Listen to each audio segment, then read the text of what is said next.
He got starched, smoked, and sent to the Shadow Realm. What up, Fightful fam, and welcome to your Fightful Fix UFC Vegas 15 and Tyson vs. Jones Jr. post-fight edition. Before we get started, if you could please hit like, tap subscribe, and hit that notification bell. Those acts go such a long way to helping us do what we do over here at Fightful MMA. Thanks. Okay, let's start with the bigger of the two events. I would say without a doubt, Mike Tyson versus Roy Jones Jr. and that vicious co-main event boxing match between YouTube sensation Jake Paul and three-time slam dunk NBA champion Nate Robinson. First, let's touch on Mike Tyson versus Roy Jones Jr. This was an exhibition bout, 8 2-minute rounds, no winner to be announced, no cuts, no knockdowns, basically a glorified sparring match.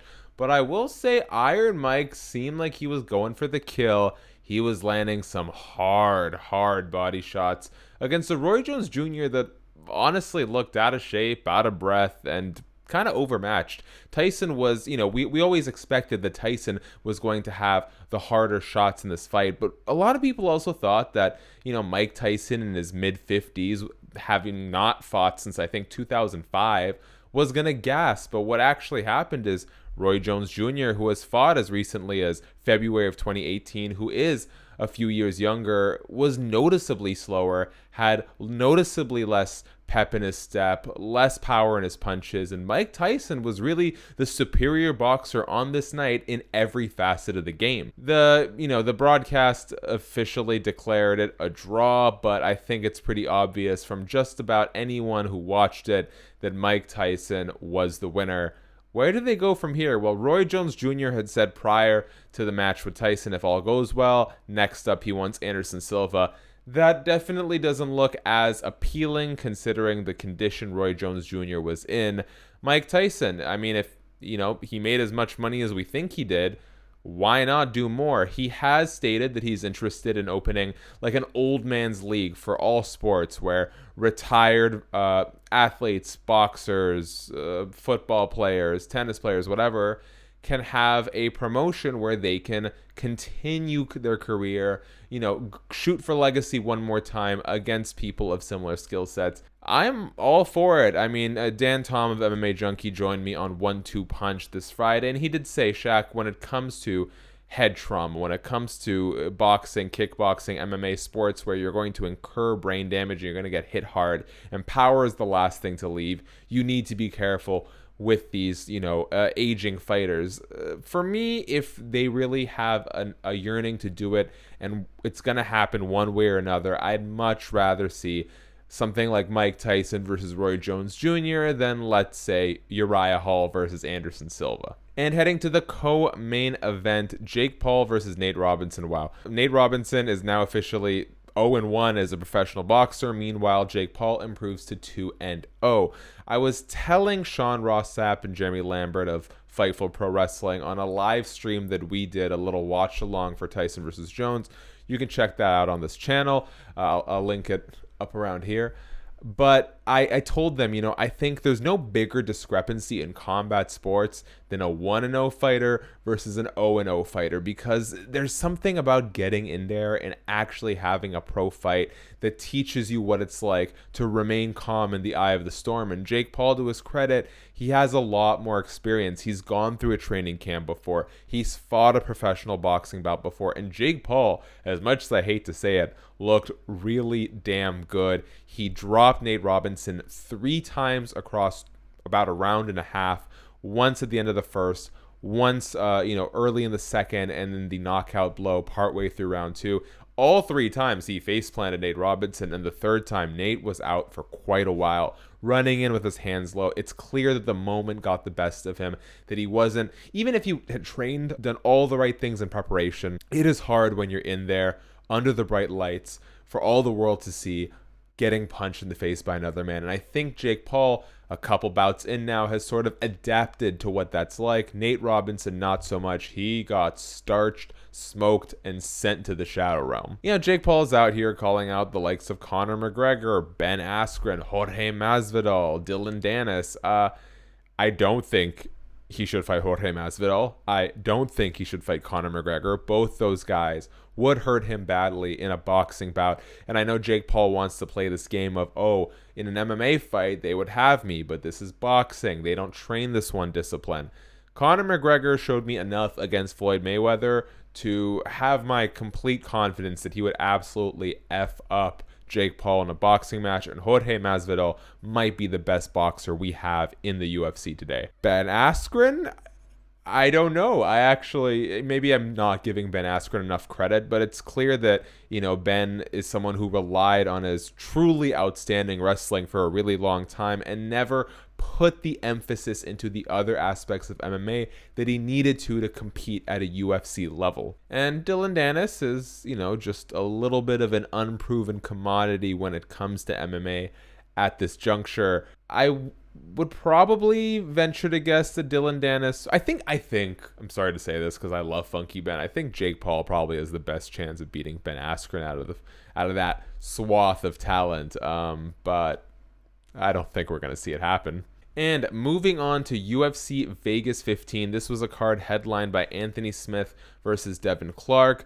They were bumped up to the main event 24 hours notice after Curtis Blades tested positive for that which shall not be mentioned. And it was very much a crossroads fight for Anthony Smith. He was coming off of back-to-back losses to Glover Teixeira and Alexander Rakic. He was fighting an unranked opponent in Devin Clark.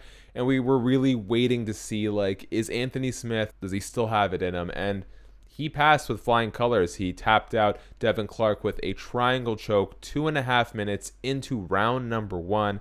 And he's right there. When asked about what he wants next at the post-fight press conference, he suggested that perhaps a fight with Paul Craig would be fun, two of the better grapplers at light heavyweight right now. Additionally, regarding, criticism of his split focus, he does a lot of great analyst work for the UFC. He's got his own radio program, a podcast. Anthony Smith said, I'm going to keep doing all those things, but what I learned from this training camp compared to the last two is that when I have a training camp and it's time to fight, I need to take a break from those things. I can be an analyst, I can be a radio personality, I can be a podcast host, just not when I have a fight booked. So seems like it might be a winning recipe for him. I guess we'll see what happens next time out. And I also want to give a quick shout out to Miguel Baeza, who beat Takahashi Sato in the co-main event of UFC Vegas 15 via arm triangle choke.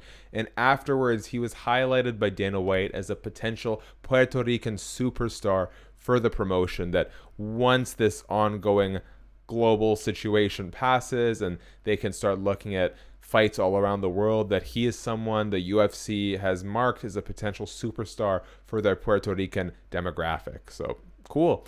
Otherwise, I'm not going to talk too much about tonight's card. And, people like to hate when people in the media say, oh, this is a lackluster card. And this is the thing.